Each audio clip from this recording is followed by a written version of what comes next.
आज आपण एका नवीन पुस्तकाचे वाचन करण्यास सुरुवात करणार आहोत. त्याचे नाव आहे डॉक्टर बाबासाहेब आंबेडकरांनी मनुस्मृती का जाळली. आपण या पुस्तकात सविस्तर त्याची माहिती घेणार आहोत. चला तर सुरुवात करूया.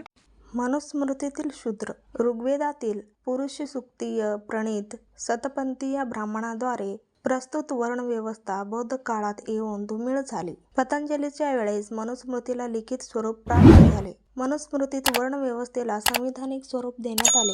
मनुस्मृती हिंदूचे धार्मिक, सामाजिक आणि राजनैतिक नीतिशास्त्र झाले. धर्म, समाज, आर्थिक आणि राजकारणाच्या सर्व नियमांचे कायदेशीर संचालन मनुस्मृतीद्वारे नियंत्रित होऊ लागले.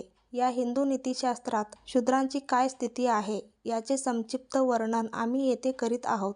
वाचक गण यामुळे सहजतेने निर्णयापद पोहोचू शकेल की आज शूद्र संबोधल्या जाणारे मनुस्मृती का जाळतात, त्यांच्यातील हा उद्देश किती विवेकपूर्ण आहे आणि शूद्रांचे कर्तव्य काय आहे. मनुस्मृतीत पहा.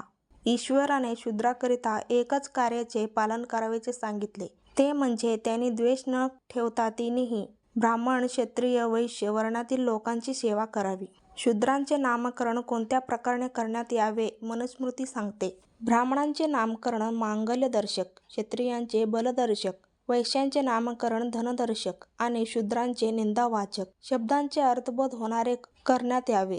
जसे ब्राह्मणांचे महादेव शर्मा, श्रीकृष्ण कमलाकार इत्यादी आणि क्षत्रियांचे बलबीर सिंह, महावीर सिंह इत्यादी, वैश्यांचे कोरडीमल, धनपाल इत्यादी. शूद्रांचे नावे रामसेवक, रामगुलाम, कचरूमल इत्यादी नावे ठेवण्यात यावी. शूद्रांच्या स्त्रियांवर ब्राह्मण, क्षत्रिय, वैश्य तिन्ही वर्णीयांचा अधिकार आहे, पण शूद्रांकरिता शूद्र वर्णातीलच स्त्रीच ग्राह्य आहे. यात तर म्हणून शूद्राला वैवाहिक आनंदापासून दूर ठेवण्याचे षड्यंत्रही रचले आहे. शूद्राकरिता शूद्र वर्णाची स्त्री असू शकते, वैश्याकरिता वैश्य आणि शूद्र वर्णाचीच, क्षत्रियाकरिता क्षत्रिय, वैश्य आणि शूद्र स्त्री आणि ब्राह्मणांकरिता चारही वर्णाच्या स्त्री बाळगण्याचा अधिकार आहे. शूद्राला यज्ञ करण्याचा अधिकार नसून ब्राह्मणाला सूचित करण्यात आले आहे की तो शूद्राच्या घरी यज्ञ करू शकत नाही.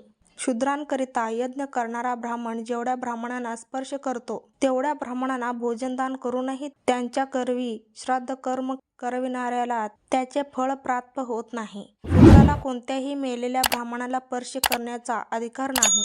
आप्तस्वकीय असताना मेलेल्या ब्राह्मणाच्या शरीराला शूद्राला उचलू देऊ नये, कारण शूद्राच्या स्पर्शाने मृतकाचे देह अपवित्र होतो व त्यास स्वर्ग प्राप्त होत नाही. मनुस्मृतीची संहिता सांगते की शूद्रास न्यायाधीश बनवू नये. जर असे एखाद्या राज्यात असेल तर ते राज्य नष्ट होऊन जाईल.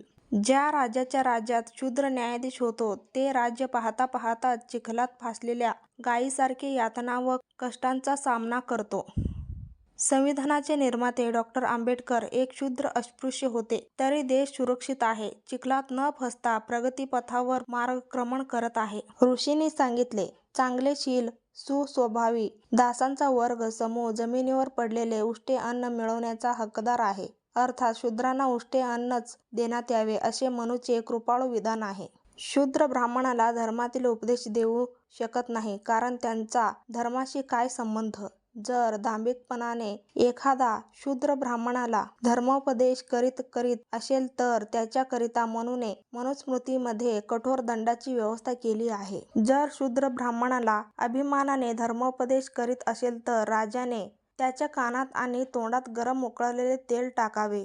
मनूने लिहिले आहे की शूद्राचे एकच काम आहे की त्यांनी ब्राह्मणांची सेवा करावी, कारण देवाने त्यांची उत्पत्ती ब्राह्मणांची सेवा करण्याकरिताच केली आहे. शूद्रांनी कार्य केलेले असो किंवा नसो, अर्थात अनुभव असो किंवा नसो, त्यांच्या करवी सेवकाचे कार्य करून घ्यावे, कारण ब्रह्माने शूद्रांची रचनाच ब्राह्मणांच्या सेवेकरिता केलेली आहे. वेद जाणणाऱ्या गृहस्थाने यशस्वी ब्राह्मणांची सेवा करणे हाच त्याचा परमधर्म आहे आणि तो स्वर्ग प्राप्त करण्यायोग्य धर्म आहे. वा रे ब्राह्मण धूर्त देवा, शूद्राची स्वर्ग ही तुमच्या तळव्या पायाखाली आहे. म्हणून शिकवले आहे की स्वार्थ, परमार्थ आणि स्वर्गाकरिता शूद्रांनी ब्राह्मणांची सेवा शुश्रूषा करावी. शूद्रांचे जीवन ब्राह्मणांना अर्पित आहे असे समजणे त्यांच्याकरिता गर्वाचे असून कृतज्ञतापूर्ण आहे. सेवेविषयी आणखीही बरेच काही सांगण्यात आले. अर्थात शूद्रांचा विशेष धर्म आहे ब्राह्मणांची सेवा करणे. या व्यतिरिक्त जर ते काही अन्य कार्य करीत असेल तर ते फलदायी नाहीत. मनुस्मृतीनुसार शूद्रांनी ब्राह्मणांची सेवा तन मन धनाने करीत राहिल्या पाहिजे. हे कठोरतेने पालन करावे. परंतु जर शूद्र काही कठीण समस्येने ग्रासला गेला, जसे आजारी पडला किंवा त्याला सहायतेची आवश्यकता भासली, अशा वेळेसही ब्राह्मणाने त्याला सहाय्य करणे शास्त्रसंमत नाही, असे मनुस्मृती सांगते. शूद्र हा सेवा करून घेण्यास अपात्र असल्यामुळे असे करणे पाप आहे. शृंगार साहित्याच्या बाबत शूद्रांविषयी मनूचे म्हणणे आहे. महिनाभर शूद्राने ब्राह्मणाला दान द्यावे व त्याचे उष्टे अन्न सेवन करावे. शृंगार करू नये. लक्षात ठेवावे, शूद्राने कोणत्याच प्रकारे शृंगार करू नये, स्वच्छताही बाळगू नये आणि आकर्षक दिसण्याचा प्रयत्नही करू नये. कारण असे केल्याने शूद्र ब्राह्मणांशी मेळ खाऊ शकतो आणि त्याच्या ब्राह्मणांच्या स्त्रियाही आकर्षिल्या जाऊ शकतात. त्यामुळे असे करू नये. शूद्रांना ब्राह्मणासह तीनही वर्णासोबत आसनावर बसण्याचा अधिकार नाही.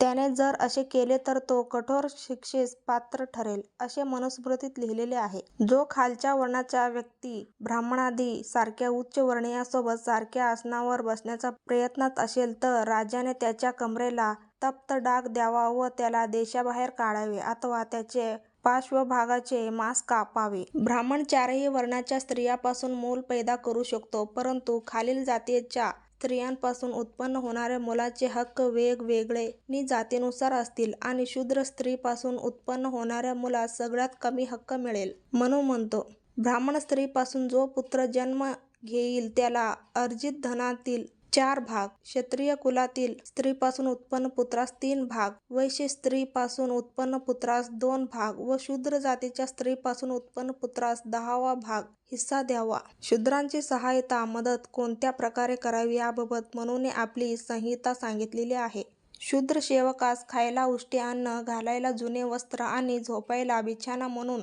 जुने फाटलेले कपडे द्यायला पाहिजेत. शूद्रांच्या आर्थिक स्थितीत सुधारणेबाबत मिळकतीसोबत धनसंचयाच्या प्रश्नाविषयी मनूची संहिता म्हणते. शूद्र शिरजोर न व्हावा याकरिता न त्याने धनसंचय करावे न त्याने श्रीमंत बनावे. शूद्र शक्तिशाली जरी असला तरी त्याने धनसंचय करू नये, कारण शूद्र धनयुक्त झाल्यास ब्राह्मणांना त्रास देतो. मनुस्मृतीत ब्राह्मणांना मारल्यास कठोर शिक्षेची व्यवस्था आहे आणि दंड वर्णानुसार आहेत.